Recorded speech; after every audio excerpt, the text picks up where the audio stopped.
Bueno, seguimos conversando con el doctor Pedro Palma, economista y también pues director de Ecoanalítica, esos análisis que permanentemente están haciendo. ¿Hacia dónde vamos con el tema del empobrecimiento, doctor? Porque usted hacía referencia y lo dejaba así. ¿Cuáles serían las salidas a este tema? Porque todo tiene que ver con lo que decíamos al principio, las políticas mal aplicadas, las políticas públicas que no son. Pero pareciera para el gobierno que es perfecto dar una bolsa CLAC o dar un carnet de la patria para que la gente haga una cola larga de 1 hora, o de 2, o de 10, o de 20, para poder tener una harina pan en sus manos. ¿Hacia dónde vamos? Porque pareciera que no hay intención del gobierno de cambiar sus políticas públicas, su política económica. Bueno, definitivamente en las bolsas CLAP ahí no está la solución. La solución está en dar un giro de 180 grados en el manejo de la política económica del país. Que busque como objetivos fundamentales, en primer término, abatir la hiperinflación, abatir la inflación que tenemos, dramática que tenemos.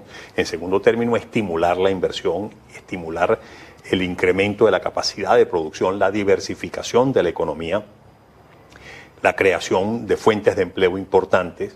Para lograr ese objetivo tenemos que contar con un financiamiento externo muy importante, que algunos colegas lo han ubicado en torno a 50.000 a 60.000 millones de dólares, que tiene nuevamente quienes tengan la responsabilidad de aplicar esas reformas.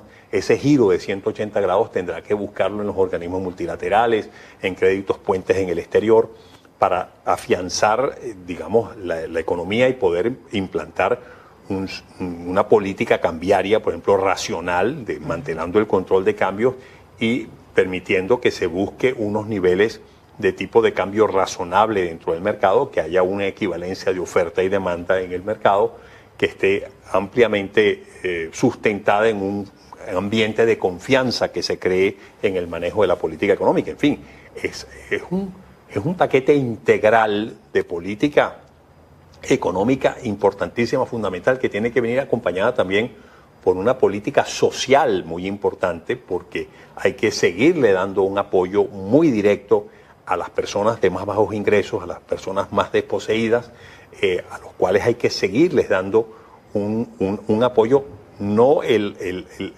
los planes sociales que este gobierno ha implantado, sino unas políticas de apoyo social bien concebidas, bien estructuradas, digamos, que le permita a esa gente convivir con esa fase de transición de la economía. Hay que crear empleo, que ese empleo no se crea si tú no estimulas la inversión y si no se materializa una inversión fuerte dentro de la economía. Seguridad jurídica para las empresas. Toda esa confianza tiene que fundamentarse en una seguridad jurídica, en un sistema judicial funcional, en una separación de los poderes, una independencia de los poderes públicos, en la creación de un Estado de Derecho en donde toda persona se sienta protegida, de sus derechos están protegidos, pero también que sepan que la violación de esos derechos lleva a una penalización efectiva por parte de un sistema judicial funcional y bien estructurado. En fin, lo que hay es que crear pues una reinstitucionalización del país y por lo tanto las cosas que hay que hacer son múltiples. No es una tarea sencilla que tenemos, pero una tarea perfectamente posible y factible de hacer para lograr nuevamente poner a la economía en una senda de crecimiento, con una economía estabilizada, con muy baja inflación y con oportunidades de empleo para todos. Al principio de año, justamente, todo esto que el doctor Pedro Palma nos ha dicho en tan pocos minutos de lo que hay que hacer para mejorar el tema de la crisis económica en nuestro país, más de 100 economistas hicieron un escrito importante para decirle al gobierno: caramba, esto es lo que hay que hacer, aquí está, nosotros estamos ofreciendo nuestros conocimientos para que cambiemos las cosas. Porque le pregunto esto, doctor, porque además es que es un documento muy importante, que lo conocimos y probablemente pues el gobierno ni siquiera lo ojeó. Nos preguntamos, caramba, ¿cómo no escuchar estos planteamientos? ¿Cómo no decir, vamos a abrirle las puertas a los economistas que tienen el conocimiento?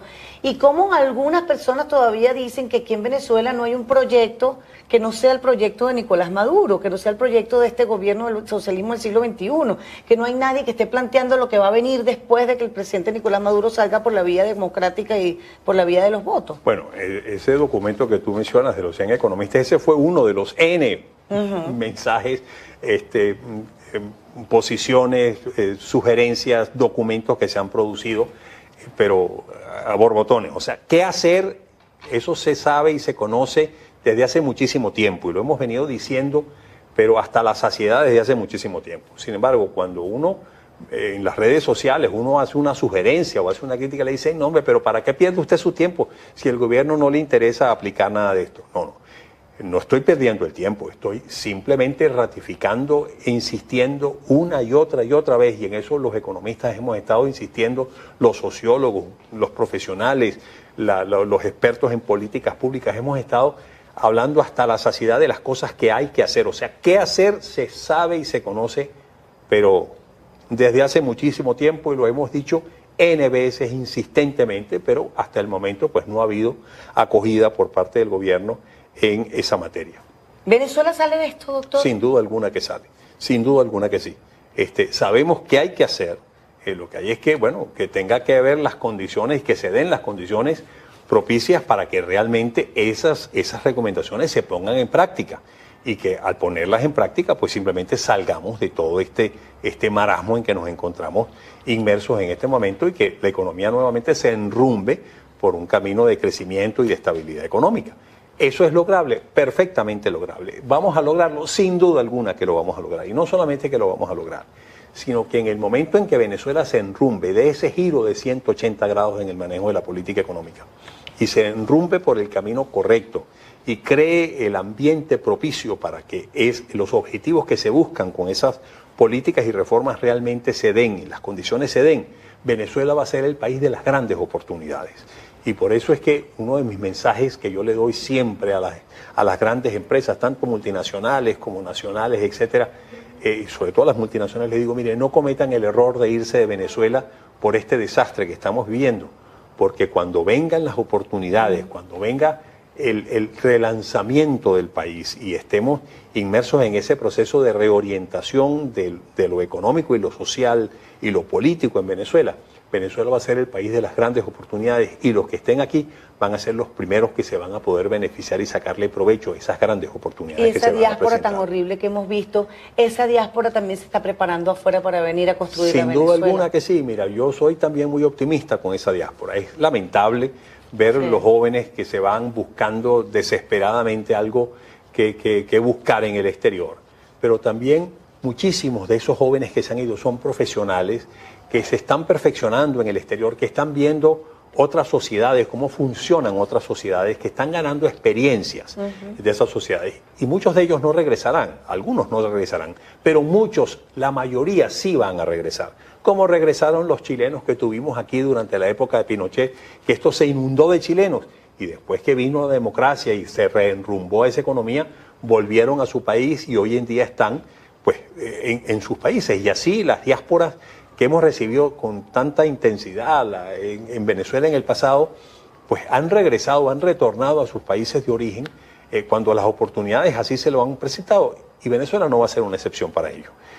Cuando venga esa masa de venezolanos que se ha ido, pero con experiencias, con mayor formación, con mayor madurez, con una madurez de haber vivido cómo funcionan otras sociedades mucho más avanzadas y mucho más estables que la nuestra, vamos a tener o vamos a contar con ese recurso humano fundamental que es tan importante, tan esencial para realmente tener éxito en ese proceso de relanzamiento del país. Yo le agradezco mucho, doctor Pedro Palma, tan bello, por habernos permitido conversar con usted largamente y entender lo que nos está pasando y tener la fe y la esperanza de que estas cosas van a cambiar y que sí se puede, además con el concurso de ustedes que han dejado una huella a través de tantas veces, tantos documentos, de tantas entrevistas, de tantas reuniones, de tantos encuentros, de tantos conversatorios que permiten conocer cuál puede ser la salida y que bueno, esto sin duda alguna pues tiene que pasar por un cambio político para que las cosas cambien, porque definitivamente este gobierno no quiere hacer un cambio de la política económica, entonces habrá que haber un cambio político para que las cosas cambien. Muchas gracias, doctor. Gracias a ti. Un placer por haber estado aquí con nosotros en directo con Alba Cecilia. Y bueno, por supuesto a través de BPI TV, agradecidos también con nuestra gente de Instagram, que a través de @BPI TV nos han seguido esta entrevista. Replíquenla, recomiéndela, díganle a la gente que nos busque en nuestra galería, que siempre vamos a estar allí colgaditos para que nos vean las veces que sea necesario. Muchas gracias por su atención. Será, si Dios quiere y la Virgen, hasta el próximo miércoles.